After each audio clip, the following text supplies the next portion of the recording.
So hello students, welcome to our YouTube channel Deep ji के facts में स्वागत है। तो स्टूडेंट्स, आज हम क्वेश्चन नंबर 2 सोल्व करने वाले हैं एक्सरसाइज 3.1 का, जो कि बहुत ही इजी मेथड से बताने वाला हूं। सो स्टूडेंट्स, क्या है कि क्वेश्चन एक बार पहले रीड कर लीजिए कि क्रिकेट टीम के एक कोच ने 3900 रुपये में 3 बल्ले तथा 6 गेंदें खरीदी। ठीक है, क्या बोला कि क्रिकेट का एक कोच है क्रिकेट टीम का, और उन्होंने 3900 रुपये में 3 बल्ला और 6 गेंदें खरीदी। ठीक है, तो मुझे मालूम नहीं है कि बल्ला का दाम कितना है और गेंद का दाम कितना है। सो गाइस, दोनों मिला के कितना खरीदा? 3900। बाद में उसने एक और बल्ला तथा उसी प्रकार की 2 गेंदें खरीदी। कितना में? 1300 रुपया में खरीदी। और इस स्थिति को बीजगणितीय तथा ज्यामितीय रूपों में व्यक्त कीजिए। कहने का मतलब है कि बीजगणितीय रूप में दिखाइए और ग्राफीय विधि में इसको दिखाइए। ठीक है, तो क्या मतलब क्या है ये नहीं है। ठीक है, ये क्वेश्चन को हम बहुत ही सरल और ईजी मेथड्स में बताने वाला हूँ। सो गाइस, अगर इसका आप लोग कंसेप्ट नहीं पढ़े हैं तो कंसेप्ट इसका मैं थ्योरी बताया हूँ, जाकर वीडियोज़ में देख लीजिएगा, चाहे आपको डिस्क्रिप्शन में मिल जाएगा, चाहे इसका लिंक बटन में मिल जाएगा। सो गाइस, चलिए स्टूडेंट, हम लोग सॉल्व करते हैं क्वेश्चन नंबर 2। तो क्वेश्चन नंबर 2, सबसे पहले क्या करेंगे, हम लोग बल्ला के लिए x मानेंगे और गेंद के लिए y मान लेते हैं। तो सबसे इजी मेथड्स बताने वाला हूँ इस क्वेश्चन के लिए। तो यहाँ पर क्या करेंगे, सबसे पहले क्वेश्चन नंबर 2 लिख लेते हैं। ठीक है, क्या मानेंगे? माना कि सबसे पहले क्या था आपका? बल्ला था। यस, माना कि बल्ला की कीमत बराबर क्या मानेंगे हम लोग को पता नहीं है, हम लोग क्या मानेंगे? x rupees. क्या मानेंगे? x rupees. तथा गेंद की कीमत क्या मानेंगे? गेंद की कीमत बराबर y रुपीज़, मतलब y रुपया। ठीक है, हमको मालूम नहीं है तो हम अपने मन से मान लिए हैं। सो गाइस, उसमें क्या बोला है कि 3 बल्ले, तो एक बल्ला का दाम कितना है यहाँ पर लिख लीजिएगा, माना कि 1 लिख लीजिएगा और बेहतर होगा समझने में। ठीक है, हम लोग एक बल्ला का कीमत 100 रुपया माने हैं और एक गेंद का कीमत y रुपया माने हैं। तो उसमें बोला कि 3 बल्ला और 6 गेंदें हैं। तो यहाँ पर हम लोग चलते हैं प्रश्न से। क्या चलते हैं? प्रश्न से। तो 3 गेंद बोला है, सॉरी कितना बोला है? 3 बल्ला। तो एक बल्ला का कीमत 100 रुपया, तो 3 बल्ला का गुना 3 गुना x कर दीजिए। फिर क्या बोला है? इसी में दोनों मिला के खरीदा है, मतलब दोनों को जोड़ के दिया है। ठीक है, फिर कितना बोला है? 6 गेंदे, तो 6 गुना y बराबर, दोनों में कितना खरीदा? तो दोनों खरीदा आपको 3900।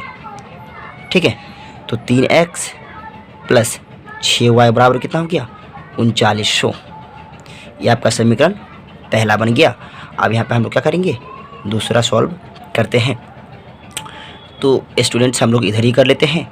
फिर क्या बोला कि फिर यहाँ क्वेश्चन पढ़िए आप लोग। क्वेश्चन बोला यहाँ पे कि बाद में उसने एक और बल्ला तथा उसी प्रकार की 2 गेंदें 1300 में लिया। 2 गेंद लिया और एक बल्ला लिया, कितना में? 1300 में। तो सेम टू सेम उसी प्रकार हो जाएगा कि कितना बल्ला लिया? वो एक बल्ला लिया, तो एक बल्ला का कीमत 100 रुपये, तो 100 रुपये हो जाएगा। फिर प्लस कितना गेंद लिया? तो उन्होंने फिर 2 गेंदे लिया, तो 2 गुना y बराबर कितना हो जाएगा आपको? 1300 में लिया दोनों मिला के, तो समीकरण 2 हो गया। तो यहाँ पर इसको लिख लीजिए अच्छा से, 2 गुना y, 2y लिख लीजिए 1300। इसी को लिख लीजिए 2 बढ़ा के लिखिए। ठीक है, तो ये आपका क्या हो गया कि ये जो आपका है बीजीय रूप दिखा दिए हैं। बीजीय रूप इस टाइप का होगा।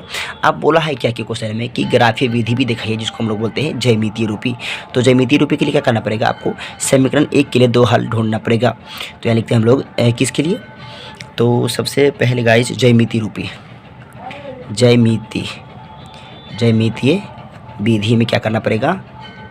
दिखाने के लिए हमको समीकरण 1 के लिए 2 हल निकालना पड़ेगा। तो यहाँ लिखते हैं कि समीकरण 1 के लिए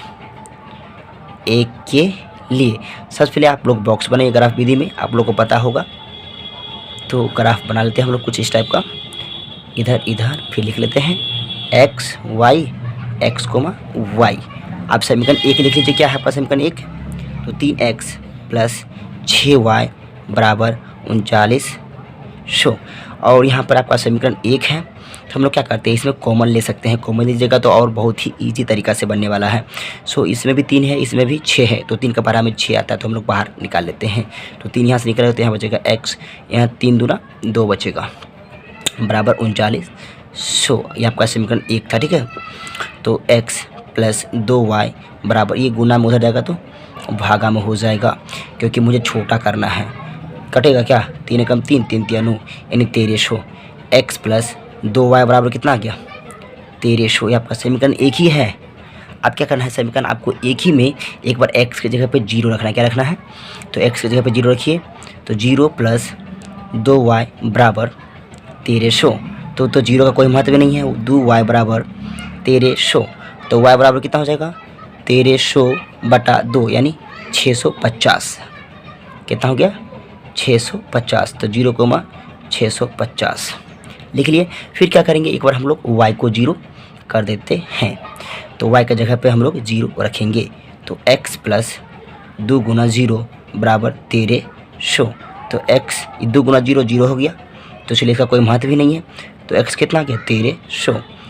तो x 1300, जब हम y 0 रखें तो x 1300 आ गया। तो दो हल मिल गया। ये किसके लिए है, समीकरण एक के लिए। उसी प्रकार हम लोग को समीकरण 2 के लिए भी बॉक्स बनाना है। सो फर्स्ट इधर आए थे हम लोग, सेकेंड इधर है और थर्ड यहाँ करते हैं हम लोग। तो समीकरण 2 के लिए भी 2 हल निकालना पड़ेगा। समीकरण 2 के लिए समीकरण 2 आपका यहाँ पे है x प्लस,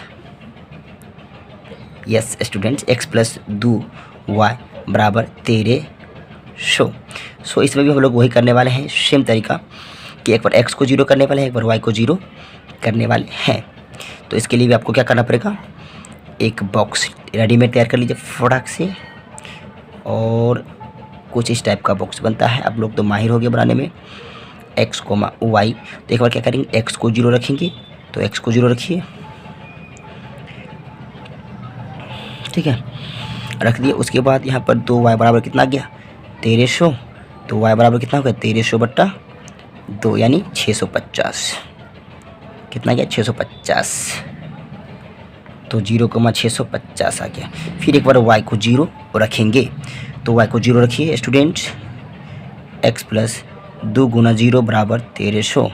तो 2 गुना 0 0 हो जाएगा, तो इसलिए x बराबर कितना क्या 1300। दोनों का लगता है सेम ही आ रहा। तो 1300,0।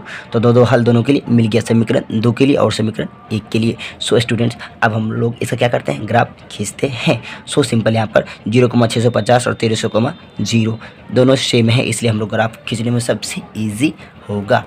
तो स्टूडेंट्स हम लोग ग्राफ इसका खींचते हैं। तो यहाँ पर पहले लिख लेते हैं, समीकरण 1 के लिए क्या था मेरा 0,650, 0,650 ए मान लीजिए, और बी में क्या था आपका 1300,0। ये समीकरण 1 के लिए है और समीकरण 2 के लिए भी ऐसा ही था, सेम टू सेम। तो इसमें भी आपको 0,650 था, ठीक है, और क्या था 1300,0। तो कुछ ई समीकरण 2 के लिए था। तो हम लोग क्या करते हैं, इसका ग्राफ खींचते हैं, ठीक है। ग्राफ कुछ इस टाइप का होता है, ऊपर y होता है, नीचे -y, बीच में 0 होता है। और यहाँ पर देखिए स्टूडेंट कि 650 यानी कितना का लेंगे हम लोग, जो कि बचने वाला होगा। तो यहाँ पर स्टूडेंट्स हम लोग यहाँ पर लेने वाले हैं, अतः आप लोग लीजिए 100 ले क्या, तो हम लोग 100 ही ले लेते हैं, बनाने में जी होगा। 1 2 3 4 5 6 7 8 9 10, थोड़ा और बढ़ाइएगा, 11 12 13 14 भी कर लीजिए, इधर भी लीजिए आप थोड़ा सा। तो यहाँ पर भी 1 2 3 4 5 6 7 8 9 ऊपर लिखिए आप लोग। तो 1 2 3 4 5 6 7, ठीक है। तो यहाँ 100 हो गया, 200 300 400, ऐसे करके कहाँ तक जाएगा आपको 1400 तक जाएगा, ठीक है। तो पहला पॉइंट देखिए क्या है 0,650, x 0 है, y कितना है 650, तो y 650 जाएगा। तो 1 2 3 4 5 6 यहाँ तक हो गया 600, ठीक है। और बीच में क्या होगा, सबसे बीच में 650 आएगा। तो ये क्या होगा 0,650, ठीक है। कुछ इस टाइप से आपका आएगा। और पहला बिंदु हो गया। अब दूसरा बिंदु क्या है कि 1300,0। तो 1300 किधर जाएगा 100 200 300 400 500 6, यहाँ 13 गिन लीजिए, 1 2 3 4 5 6 7 8 9 10 11 12 13। तो 1300 यहाँ आ गया आपका 1300,0। तो मुझे 2 बिंदु मिल गया। अब इस दोनों बिंदु को हम लोग क्या करते हैं, इस दोनों बिंदु को अच्छा से मिला दीजिए, तो कुछ इस टाइप का मिल गया। ठीक है, अब हम क्या करते हैं, समीकरण 2 के लिए भी बिंदु खींचते हैं। तो 2 के लिए क्या बिंदु है कि 0,650, तो x 0 है, y कितना है 650, तो 650 ऊपर ही जाएगा, सेम 1300 यहीं आएगा। फिर मतलब क्या हम लोग देख रहे हैं कि ये जो रेखा है आपस में एक ही जगह पर जा रहा है, समपाती। ठीक है, कुछ इस प्रकार आप लोग ग्राफ बना सकते हैं। सो स्टूडेंट्स, क्वेश्चन समझ में आएगा तो लाइक कीजिएगा, सब्सक्राइब कीजिएगा, शेयर कीजिएगा।